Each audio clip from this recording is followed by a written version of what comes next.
बीते दिन विपक्षी एकता वाले इंडिया को इस बात का पता है कि मोदी सरकार के पास तो पूर्ण बहुमत है। अकेली बीजेपी के पास ही 300 से ज्यादा लोकसभा सांसद है, जबकि बहुमत का आंकड़ा महज 272 का है।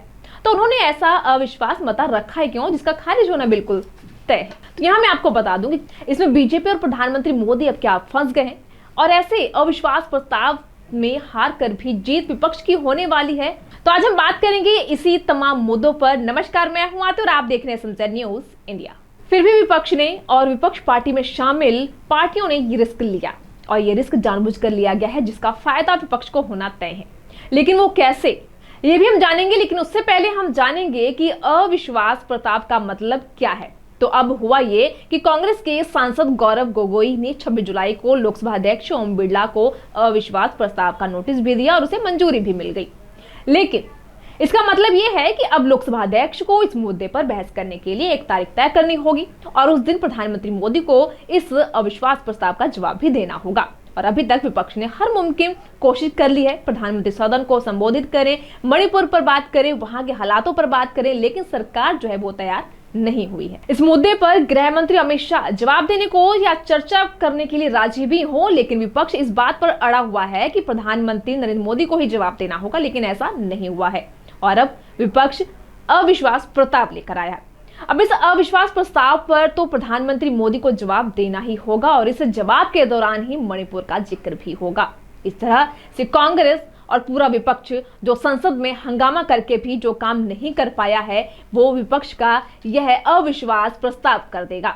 प्रधानमंत्री मोदी को मजबूरी में ही सही, पर विपक्ष के इस अविश्वास प्रस्ताव का जवाब देना ही होगा। इस देश में अविश्वास प्रस्ताव का इतिहास बेहद पुराना है। 1963 में पंडित जवाहरलाल नेहरू की सरकार के खिलाफ अविश्वास प्रस्ताव से लेकर 2018 में मोदी सरकार के खिलाफ आए अविश्वास प्रस्ताव की कुल संख्या 27 रही।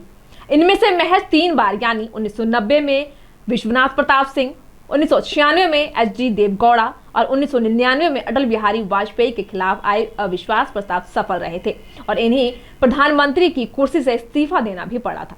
बाकी के 24 अविश्वास प्रस्ताव में विपक्षी एकता को हार का सामना करना पड़ा।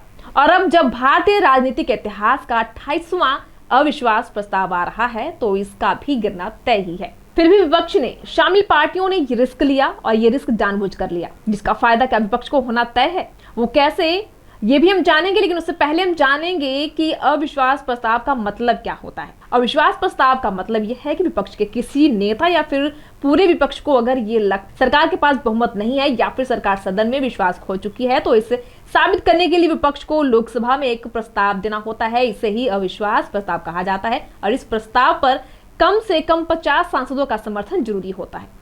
इसके बाद लोकसभा अध्यक्ष को बहस की तारीख तय करनी होती है, और इस बहस के दौरान ही प्रधानमंत्री को अपनी सरकार का पक्ष रखना होता है और साबित करना होता है कि उनके पास बहुमत का आंकड़ा है। बहस के आखिरी दिन लोकसभा अध्यक्ष वोटिंग करवाते हैं, और अगर सरकार बहुमत के आंकड़े को पार कर जाती है तो सरकार बची रहती है, और ऐसा न होने की स्थिति में प्रधानमंत्री समेत पूरी कैबिनेट का इस्तीफा देना हो, और ऐसा न होने की स्थिति में प्रधानमंत्री को पूरी कैबिनेट समेत इस्तीफा देना होता है। लिहाजा अविश्वास प्रस्ताव में विपक्ष की हार तय है। लेकिन कहीं ना कहीं प्रधानमंत्री मोदी को सदन में बातचीत करने के लिए मजबूर कर ही दिया है, और उसके बाद विपक्ष जो है इंडिया की जीत के तौर पर इस मुद्दे को देख रहा है, देखने की कोशिश कर रहा है।